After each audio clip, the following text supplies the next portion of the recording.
Good evening friends. सबसे पहले मेरे चैनल को सब्सक्राइब करने वालों एवं वीडियो को लाइक एंड शेयर करने वालों को धन्यवाद। तो फ्रेंड्स, आज की क्लास में सीखेंगे इंडेफिनिट प्रोनाउन। इंडेफिनिट प्रोनाउन को हिंदी में अनिश्चयवाचक सर्वनाम कहते हैं। सबसे पहले प्रोनाउन किसे कहते हैं उसे एक बार समझ लें। सेंटेंस में नाउन की जगह पर जिस वर्ड को यूज किया जाता है उसे हम प्रोनाउन कहते हैं। प्रोनाउन 10 टाइप्स के होते हैं, यानी 10 प्रकार के होते हैं, और जिसमें ये इंडेफिनिट प्रोनाउन 6 नंबर पर आता है। इससे पहले मैं 5 प्रोनाउन पर वीडियो बना चुका हूं। तो आज हम लोग सीखेंगे इंडेफिनिट प्रोनाउन। तो सबसे पहले इंडेफिनिट प्रोनाउन किसे कहते हैं उसे समझ लें। वे प्रोनाउन जो व्यक्ति या वस्तु का बोध कराए या व्यक्ति या वस्तु के बारे में बताए, ऐसे प्रोनाउन को हम इंडेफिनिट प्रोनाउन कहते हैं। अब इंडेफिनिट प्रोनाउन में कौन कौन से प्रोनाउन आता है उसे एक बार अच्छी तरह से समझ लें। जो मैं बोर्ड पर देने जा रहा हूं उस वर्ड को बिल्कुल आसान तरीकों से, आपको रटने की जरूरत नहीं है, सिर्फ समझ जाएंगे। इस टाइप से मैं देने जा रहा हूं। तो देखें, यहां सबसे पहले पर्सन, पर्सन, यहां भी है पर्सन, और यहां है थिंग। अब कहेंगे यहां पर्सन, यहां थिंग, ये क्या है जी? यहां देखें, बॉडी, फिर बॉडी, फिर बॉडी, फिर बॉडी, यहां पर 4 बॉडी हो गया। यहां देखें, वन, वन, वन, वन, यहां भी 4 1 1 हो गया। यहां देखें, थिंग, थिंग, थिंग, और ये थिंग। तो यहां भी 4 जगह थिंग हो गया।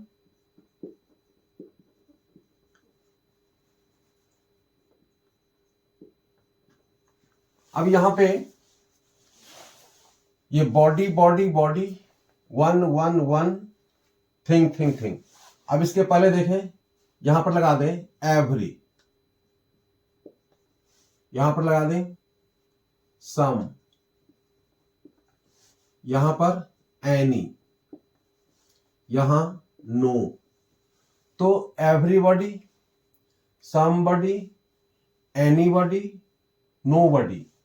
इसी तरह से यहां भी लगा दें every, some, any, no. Everyone, someone, anyone, no one. इस तरह से यहां भी लगा दें एवरी, यहां सम, यहां भी एनी, यहां no. Everything, something, anything, nothing. तो इसमें देखें, बिल्कुल आसान तरीकों से, रटने की जरूरत ही नहीं है। 4 word, every, some, any, no, ये 4 वर्ड जान गए। आपको इसमें भी 4 वर्ड ये लगाने हैं, यहां भी लगाने हैं, यहां भी लगाने हैं। पहले से एक में बॉडी, 1 और थिंग दिया हुआ है। अभी देखो 4 4 4, 12 कंप्लीट। अब ये जितने भी प्रोनाउन हैं इंडेफिनिट प्रोनाउन, ये हमेशा सिंगुलर होता है और इसके साथ सिंगुलर वर्ब का यूज किया जाता है। अब हम कुछ प्रोनाउन देने जा रहे हैं इंडेफिनिट प्रोनाउन, जो एडजेक्टिव में भी यूज होता है और कभी कभी एडवर्ब में भी यूज होता है। तो ऐसे प्रोनाउन यहां देखें जैसे ऑल, एनफ, मैनी,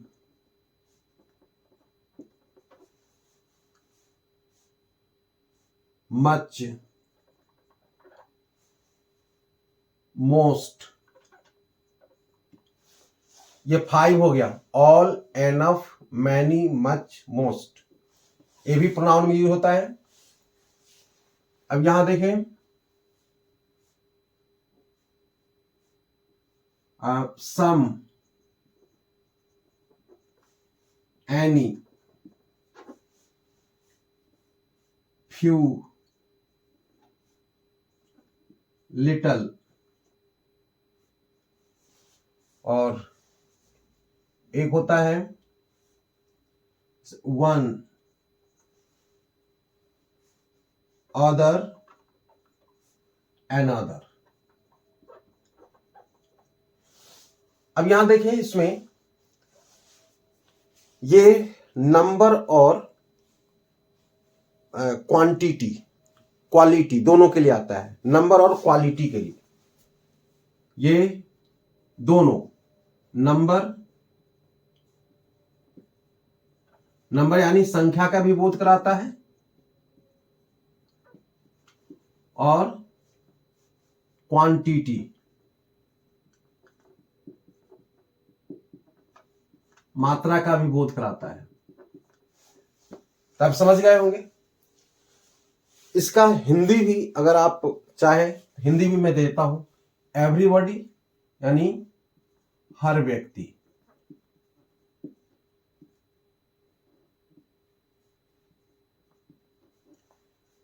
समबडी कुछ व्यक्ति,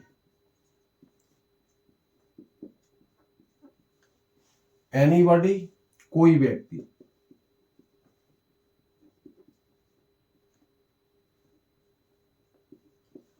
नोबडी कोई व्यक्ति नहीं,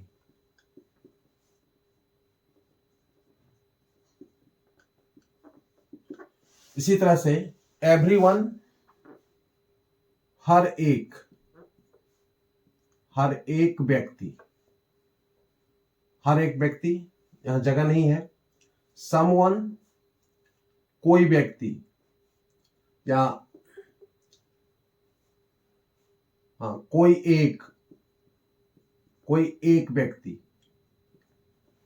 एनीवन कोई भी व्यक्ति, नो वन कोई भी व्यक्ति नहीं, एवरीथिंग सब कुछ, समथिंग कुछ चीजें। ये थिंग के लिए, वस्तु के लिए आता है, वस्तु के लिए। एनीथिंग कुछ भी और नथिंग कुछ नहीं। इस तरह से ऑल के बारे में आप जानते ही होंगे। ऑल सभी, एनफ काफी, मैनी कई, काउंटेबल में आता है, मच अधिक, मोस्ट अधिकतर या अधिक, अदर दूसरा। इस तरह से सम में कुछ, एनी कोई, फ्यू थोड़ा, इसमें भी थोड़ा आ सकता है। यानी ये जितने भी है कम वाले हैं, कम या थोड़ा। लिटिल अनकाउंटेबल में यूज होता है, फ्यू काउंटेबल में यूज होता है, थोड़ा, वन कोई, ये पर्सन के लिए यूज होता है। अनदर कोई दूसरा।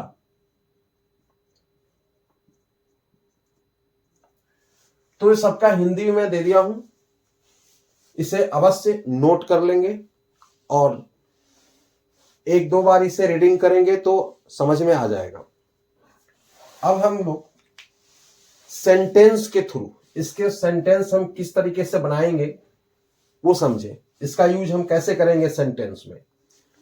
तो दो चीजें हमेशा ध्यान रखेंगे, ये जितने भी हैं ये सभी सिंगुलर होते हैं और जब सेंटेंस बनाते हैं तो इसके साथ सिंगुलर वर्ब का यूज होता है। इधर ये जो इंडेफिनिट प्रोनाउन है ये एडजेक्टिव में भी यूज होता है और प्रोनाउन में भी यूज होता है। तो इसको हम दो तरह से यूज कर सकते हैं, एक तो जैसे ऑल देकर के वर्ब और दूसरा ऑल ऑफ द, अब यहां पर नाउन। दो तरीका है इसे यूज करने का, ऑल प्लस वर्ब और ऑल ऑफ प्लस नाउन। अब ये दो तरीके हैं, दोनों तरीकों से हम लोग सेंटेंस बनाना सीखेंगे। इसे स्क्रीनशॉट लेना है स्क्रीनशॉट ले लें, या मैं फिर अगला स्टार्ट करने जा रहा हूं सेंटेंस बना करके। तो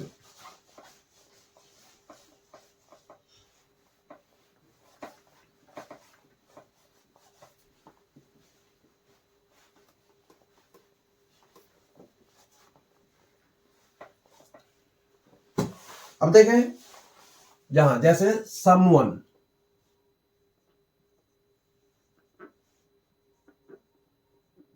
someone is standing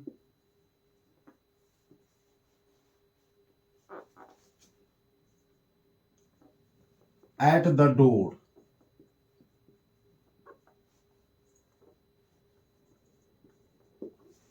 तो यहां ये इंडेफिनिट प्रोनाउन है और ये सिंगुलर माना गया है इसे, और इसके साथ सिंगुलर यूज हुआ है। तो someone is standing at the door, यानी दरवाजे पर, कोई दरवाजे पर खड़ा है।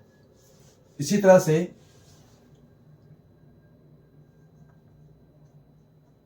Everybody can do this work.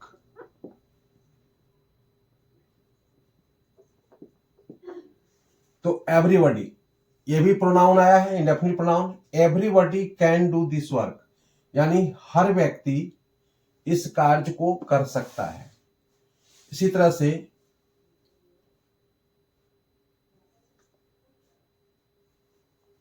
Anything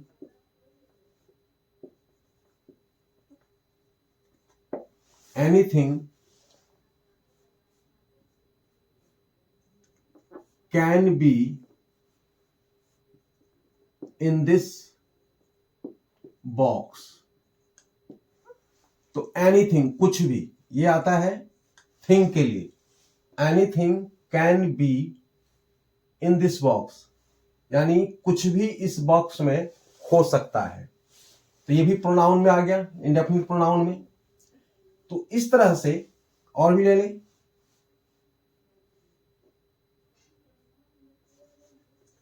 no one is here. तो नो वन इज हेयर यानी यहां कोई नहीं है, कोई नहीं है, नो वन एक पर्सन के लिए आ गया। इसी तरह से anybody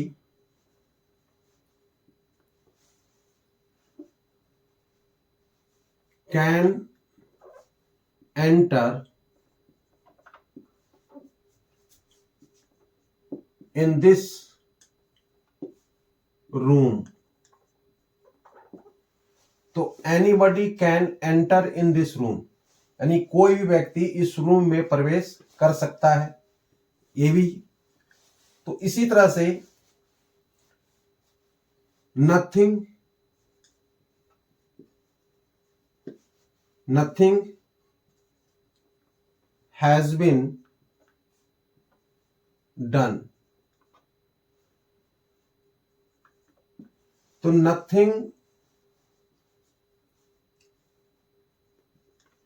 nothing has been done यानी कुछ भी नहीं हुआ है। तो इस तरह से ये भी आ गया। तो ये जितने भी इंडेफिनिट प्रोनाउन है उसमें से मेन मैंने एग्जाम्पल में दे दिया हूं। अब वो प्रोनाउन, वो इंडेफिनिट प्रोनाउन जो एडजेक्टिव में भी यूज होता है और इंडेफिनिट प्रोनाउन में भी यूज होता है। तो आप जानते हैं कि एडजेक्टिव का यूज कैसे किया जाता है।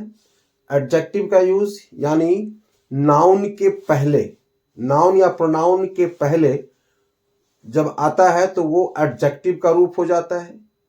लेकिन किसी भी इंडेफिनिट प्रोनाउन के बाद अगर नाउन या प्रोनाउन नहीं आता है तो वो इंडेफिनिट प्रोनाउन कहलाता है। इसका भी एग्जाम्पल के थ्रू समझ लें। देखिए,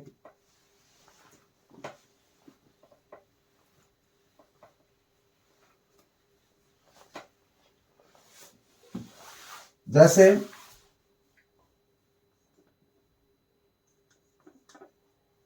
ऑल आर वेल। तो ऑल आर वेल यानी सब कुछ ठीक है। तो यहां पर ये अभी प्रोनाउन का कार्य कर रहा है ये, क्योंकि ये वर्ब के पहले आया है और इसके साथ में कोई नाउन वर्ड नहीं है, इसलिए ऑल का स्पेलिंग ALL। इसी तरह से हम इसको इस तरह से भी बना सकते हैं, जैसे all of the students, all of the students are present in their class, in their class। तो all of the students, यहां पर बीच में all आ गया है, इसलिए ये भी प्रोनाउन ही होगा, इंडेफिनिट प्रोनाउन। तो all of the students are present in their class यानी सभी स्टूडेंट्स अपने क्लास में मौजूद हैं, उपस्थित हैं। इसी तरह से इसमें जो भी, जैसे a few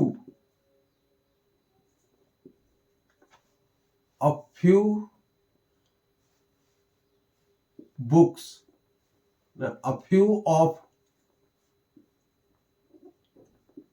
books, a few of books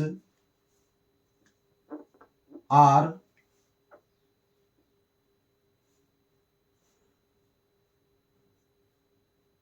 placed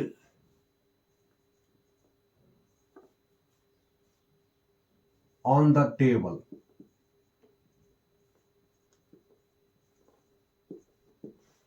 तो a few of books are placed on the table यानी कुछ किताबें टेबल पर रखी हुई है। तो यहां भी a few के बाद में ऑफ आया है, तो ये भी प्रोनाउन, इंडेफिनिट प्रोनाउन माना जाएगा। a few का मतलब होता है थोड़ा, कम।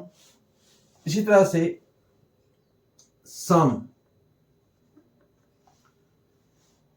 some of the boys, some of the boys were, अब ये प्लूरल में आएगा क्योंकि सम ये काउंटेबल नाउन में और अधिक के लिए आया है, इसलिए यहां पे वर का यूज होगा प्लूरल वर्ब का। The some of the boys were playing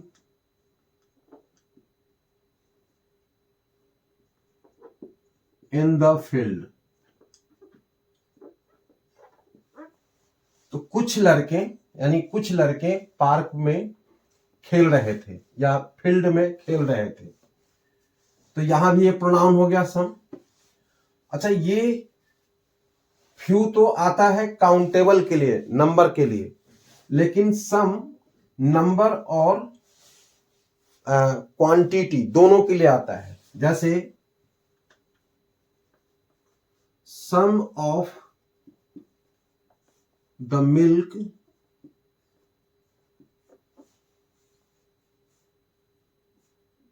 has bought today. तो यहां सम जो आया ये भी प्रोनाउन है। सम ऑफ द मिल्क ये अनकाउंटेबल नाउन के लिए आया, मिल्क अनकाउंटेबल नाउन है। तो कुछ दूध आज खरीदा गया है। इसी तरह से जो भी प्रोनाउन है इंडेफिनिट प्रोनाउन, इसमें हम अगर ऑफ दे देते हैं तो ये प्रोनाउन का रूप हो जाता है। अगर इसमें ऑफ को हटा देते हैं, जैसे यहां देखें, सम के साथ अगर हम बॉयज लगा दें या सम के साथ मिल्क लगा दें, तो सम बॉयज आर या वर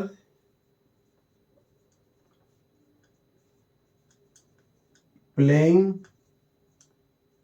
इन द फील्ड। तो यहां पर ये जो है एडजेक्टिव माना जाएगा, इसको हम एडजेक्टिव मानेंगे क्योंकि इसके बाद में नाउन वर्ड आया है। सम मिल्क हैज, यहां पर हैज बीन आएगा, हैज बीन।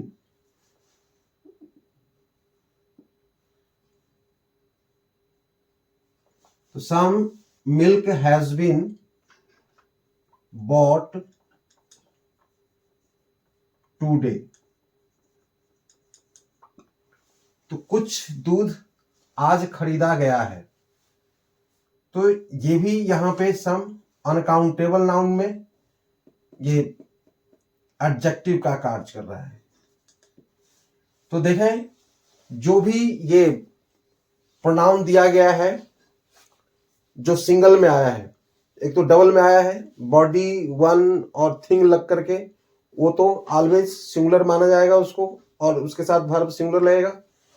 इनमें इसको हम एडजेक्टिव भी और प्रोनाउन के रूप में हम मानेंगे, और इसके साथ में प्लूरल वर्ब भी यूज हो सकता है, सिंगुलर भी हो सकता है।